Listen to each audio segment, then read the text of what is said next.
Well, here are your top 5 stocks to watch out for in today's trading session. We begin with Infosys, which delivered its numbers and it was above estimates on many counts, and it resumed its guidance as well. The FY21 growth guidance being pegged at 0 to 2% in constant currency terms, with the FY21 operating margins being in the range of 21 to 23%. Well, you had the earnings, which came in with a PAT which was above street estimates at 4,233 crores.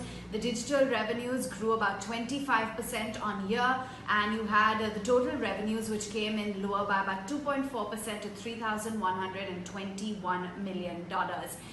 You have brokerages which are fairly positive. JP Morgan is overweight with a target at 900, saying that Infosys knocked this quarter out of the park, and the stock is up 14% year to date, outperforming its peers, and a stellar print with significant beats on all parameters.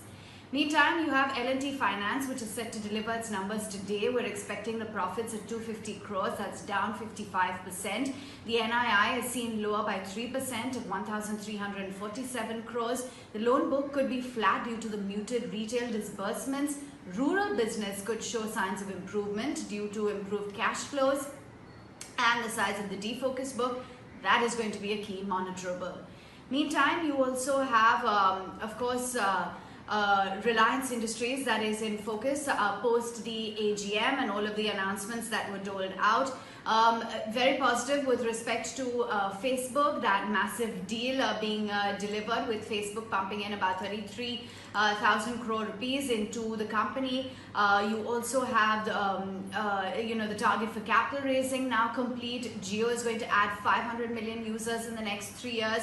Jio Google is going to develop entry-level 4G and 5G phones. They're seeking multiple partnerships in the demerged OTC unit as well. And you've got CLSA, which maintains a buy with a target price at 17.53, saying that the online extension for Reliance Retail 2 is progressing very well, and the downstream business spin-off for Aramco deal will be completed by early 21. JP Morgan has come out with its report on Bandhan Bank. They have an overweight rating, saying that the operating profits have been a beat. The counter-cyclical provisioning is accelerated, and the liability franchise rollout remains the best in class.